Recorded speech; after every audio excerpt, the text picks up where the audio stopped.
Something very dangerous is happening at Barcelona right now, because this isn't normal transfer activity anymore. 1 minute, they're announcing Anthony Gordon. Barcelona acted seriously. They really wanted Anthony Gordon. As you've just seen, here we go.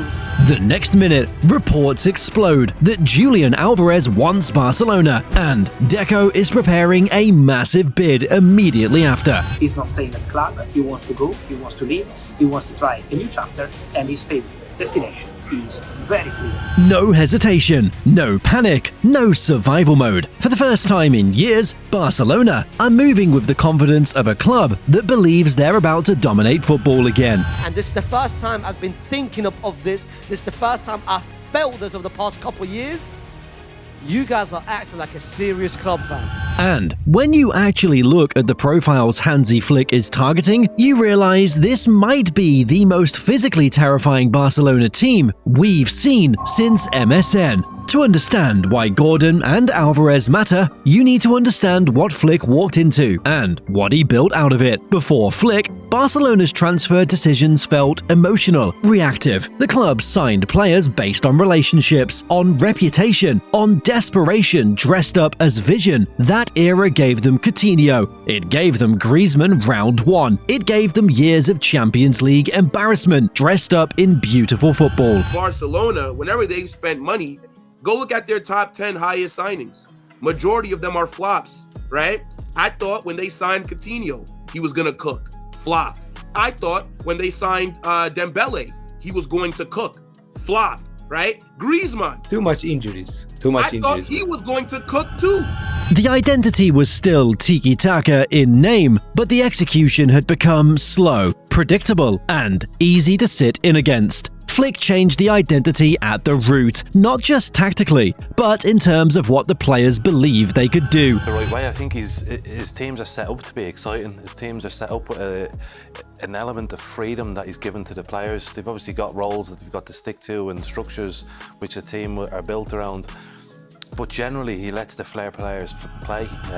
He made Barcelona aggressive again, not in a brute force way, but in the sense that every moment without the ball became an opportunity rather than a problem to manage. The system he installed demands that when possession is lost, the entire team can press into roughly 30 meters of space within 5 seconds. Not as a general principle, as a rule. The press isn't optional. And it isn't for the forwards only, it's coordinated, it's fast, and it means Barcelona are almost never attacking organized defenses. By the time most opponents settle into shape, the ball is already gone. That's the key difference from Guardiola's Barcelona, and it matters for what's coming with these signings. Pep's system was built around disorganizing opponents slowly through possession, moving them side to side until gaps opened. Flick doesn't wait for gaps. His Barcelona attacks the moment of transition at full speed. Before defenses can recover, the instruction is simple.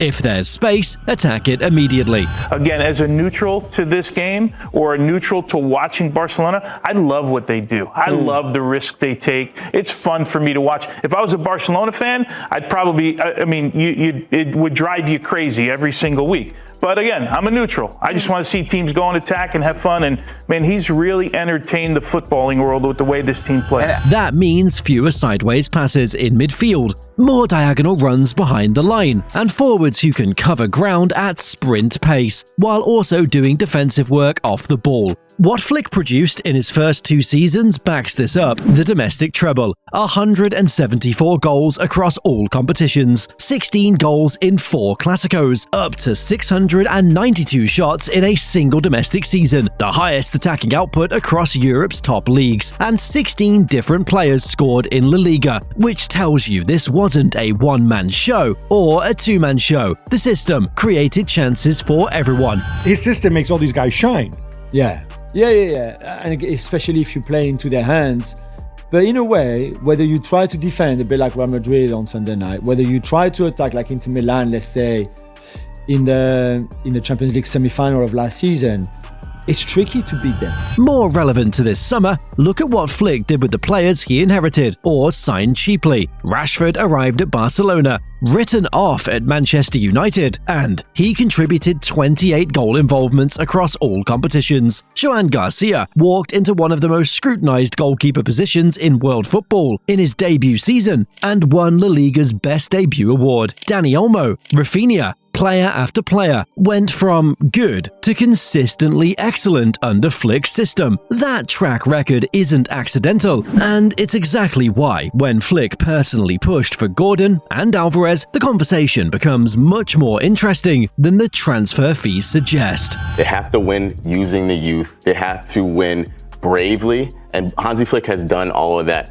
He's not going to change his style. He's just going to ask for better players so he can really play his style. So I think this next season upcoming is going to be really, really interesting. If they can have a good summer, this Barcelona team will be terrifying because they're not going to change how they play. But if they do have higher quality players, then they are a really, really scary prospect. 6 Premier League goals. That's the number people point to when they question this signing. And honestly, that skepticism is fair on the surface. Gordon's last Premier League season was underwhelming by output. His Champions League numbers were inflated by 4 goals against Qarabag in one night. He had a phenomenal season with Newcastle 2 years ago, but his performances have since dropped off. Granted, his numbers in this year's Champions League were outstanding, but half of those goals scored were from the penalty spot. And remember, he bagged 4 of his 10 UCL goals against one team from Azerbaijan. And his temperament has been questioned after that Newcastle versus Barcelona match, where he came off the bench looking disconnected. These concerns are real, and anyone pretending otherwise isn't watching closely enough. And this is what gets you a €80 million move to one of the biggest clubs in the world. I'm a bit confused here, guys. But Flick isn't buying goals, he's buying a specific off-ball profile that almost nobody else in the Premier League provides at this level. This move has been based off Anthony Gordon has done at Newcastle United. What I think this move is the idea of Anthony Gordon, the profile of Anthony Gordon. It's Hansi Flick looking at this move thinking, if I can just tweak a few things, improve a few things, then I'll probably get more out of Anthony Gordon. Gordon averaged 1.14 final third recoveries per 90 minutes last season. The average Premier League winger sits at 0.6. He produced 92 defensive interventions and 57 ball recoveries across the full campaign. Back in his Everton days in 2021-22, he averaged 7.8 defensive duels per 90, winning nearly 57% of them. For a side that spent most of the season in relegation trouble, those numbers held up, while his team around him was falling apart. In Flick's system, that profile is a weapon. And he is a pressing machine. Getting into details of Gordon, ladies and gentlemen, Barcelona fans, if you are genuinely confused, Gordon is a pressing machine. Perfect for Hansi Flick.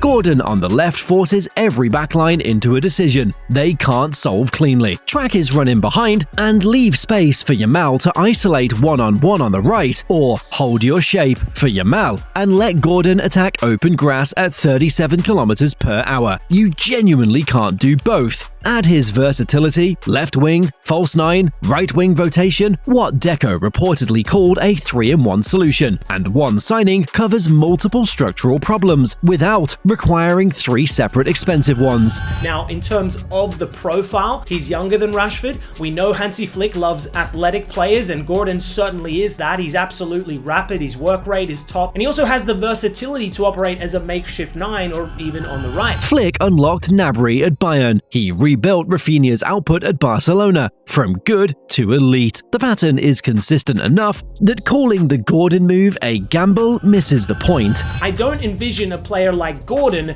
replacing the goal-scoring prowess of a Lewandowski. Granted, I didn't envision Raphinha becoming an absolute colossus at Barca either, so maybe Gordon will become a superstar in this environment. It's a calculated bet on a player type Flick knows exactly how to use. Gordon alone doesn't explain why the rest of Europe should be nervous. Alvarez is the reason. At 24 years old, he's already won a World Cup, a Champions League, and a Premier League title. That resume doesn't happen by accident, and it doesn't belong to a passenger. Alvarez presses like a midfielder, finishes like a natural 9, drops between the lines to receive under pressure, and drifts wide without losing his positional discipline when the ball moves. The deal itself, I'm not going to bore you around with the deal itself. I mean, you could just read that. But the point I'm trying to make is that from football point of view, I think I understand now. Yesterday I spoke about Anthony Gordon, but today I understand fully why Barcelona won Julián Álvarez. I mean, he fits the modern football perfectly, right? He's the kind of striker that defensive coaches build specific game plans around. Because if you forget about him for 3 seconds, he's already inside your shape in a completely different zone than when you last saw him. When this guy is on his day, and I said this in a video and I got cooked for American ball knowledge, I think he's got the most tech out of any striker in the world in terms of combination play, in terms of runs, attacking play, quickness on the ball. There's something so fluid about this guy's game, guys. I'm telling you, when he's on, he's nuts good. At Atletico, Simeone built his entire attack around keeping Alvarez happy and available. He was one of their elite players, which is the most telling detail about this potential transfer. When a team structured around defensive solidity and collective sacrifice treats one player as genuinely untouchable, that tells you more about his quality than any statistic. Barcelona pulling this off, if they do, isn't just a squad upgrade. It signals something real about where this club actually stands, financially and in terms of ambition. So, here's how we got there. Lewandowski's departure cleared a significant wage obligation. The Spotify Stadium naming deal stabilized revenue streams that were bleeding badly just 2 years ago. Reports from Spanish outlets suggested Barcelona had close to 350 million euros available this window before factoring in any outgoing sales. It said Barcelona this summer has got 350 million to spend, and that does not include any outgoings. So forget the outgoing of potentially selling Araujo or selling Casado or selling I don't know who.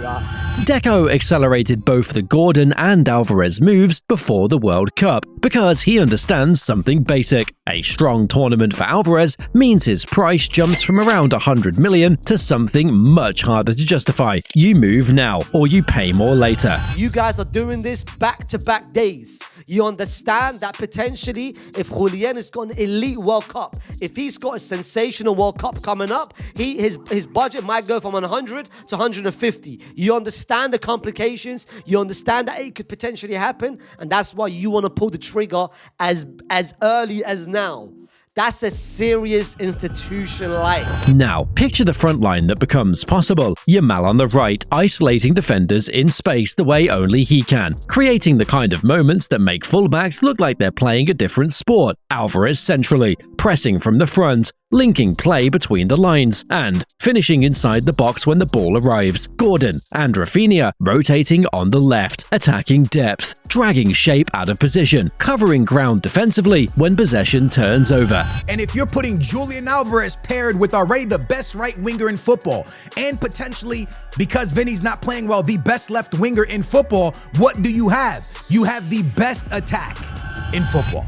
Defenses have no clean answer for this. Double Yamal, and you freed Alvarez to receive between the lines, with Pedri feeding him from midfield. Press Alvarez high, and Pedri steps into the space he vacates. Drop into a deep block to deny Gordon the run in behind, and you've effectively invited Barcelona to circulate possession until your defensive shape breaks down. It's not one threat, it's 4 simultaneous problems arriving from different directions at full speed.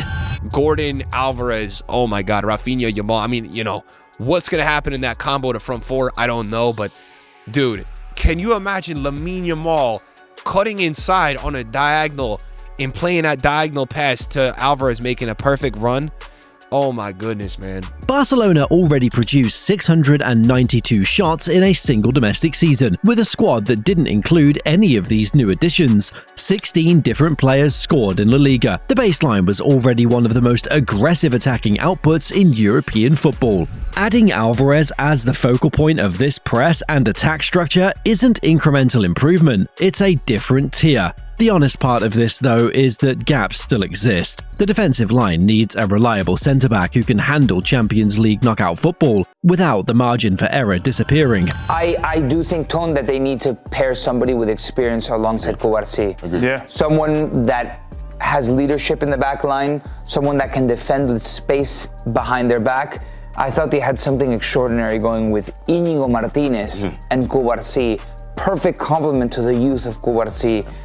And that is going to be so key in having success for the future. Alejandro Balde's injury record at left-back remains a concern that one good month doesn't resolve. Gordon's adaptation to facing compact low blocks in La Liga is completely unproven. And the tunnel vision issues documented at Newcastle don't disappear because the shirt changed. A super team with a fragile back line and depth questions is still a super team with real vulnerabilities. But here's the stakes. If Yamal continues on his current trajectory, if Alvarez clicks into Flick's vertical system within the first month, if Gordon's pressing profile unlocks the way Raphinha's did when he arrived, and Pedri stays healthy across a full season, this stops being a conversation about rebuilding Barcelona. It becomes a conversation about whether anyone in Europe can actually stop them.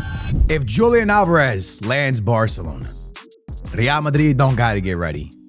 The world gotta get ready. Julian Álvarez will be the greatest signing in football. And I know you guys are laughing because that's a meme to you. It looks scary. And on paper and looking at it, it looks unstoppable. Barcelona haven't looked this deliberate in a decade. Not reactive, not desperate, deliberate. The scary part isn't Gordon or Alvarez specifically, it's that Flick already wants defensive and midfield reinforcements on top of them. Because depth is what separates entertaining teams from dynasty teams. And for the first time in years, Barcelona are chasing both. Subscribe so you don't miss the breakdowns as this window keeps moving.